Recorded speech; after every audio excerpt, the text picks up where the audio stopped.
Who is this pilot?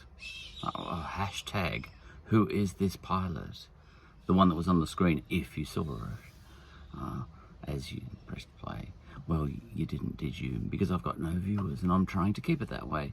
But I've started a campaign in my own head to discover who is this pilot? Hashtag.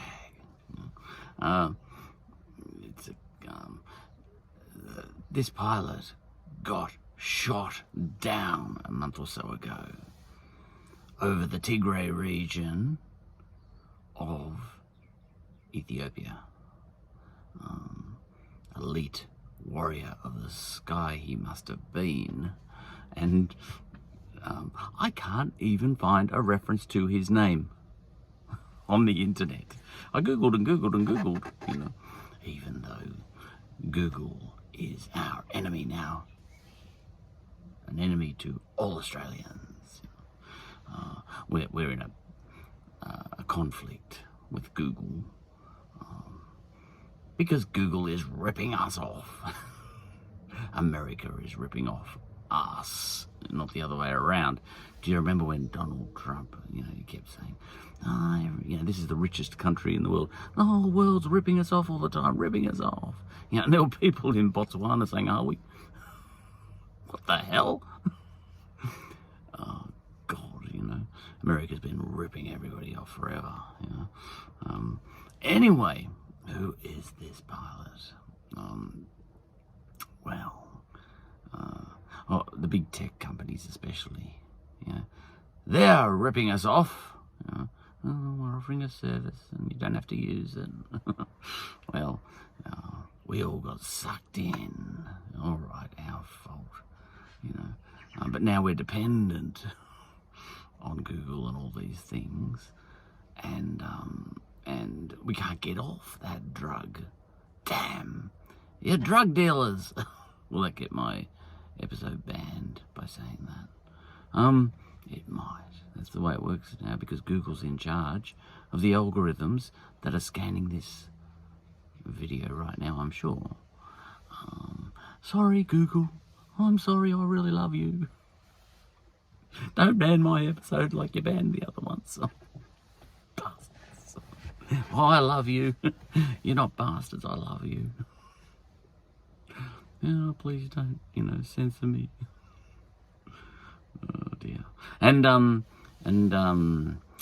all the presidents, they want that tax revenue from the major tech companies, don't they? So, whether it's Donald Trump or Joe Biden, they don't mind, Google and Facebook and all that sort of stuff. Sorry, Google, they don't mind Google and Facebook and all those guys ripping us off blind. No, you're not. I didn't say that. Please don't ban my episode. Anyway, who is this pilot? I can't find a reference to him anywhere. So I've started a campaign to discover who he is and what became of him. Because he was shot down over Ethiopia not too long ago in a war that's been going on there.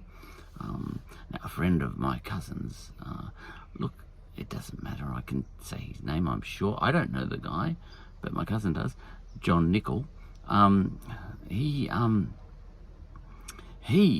got shot down over Iraq in Operation Desert Storm, and it was world news. He and his pilot, his mate, two people in that plane. I think in this plane, I'm not good on planes, but this Ethiopian guy was flying a Russian MiG or something, and John Nichol and his mate were flying a Tornado. I don't know who makes those. I'm guessing England or the US, but either way, Ethiopia, it has Russian-built MiG fighter jets or bombers or something, and this pilot was shot down over Ethiopia, and we saw his photo. That went viral amongst Ethiopians and a few others. Look, I saw it on the BBC. But no mention of his name. You know, like if it was a British pilot, we'd know his name all right. But we don't know this guy's name. The Ethiopian guy, he was an elite warrior of the sky. He might be dead, but if he's not dead, he is an elite warrior of the sky. Well, no, not anymore. Apparently, you don't come back from these moments of getting shot down very easily. It's you can train. You would have to have so much talent.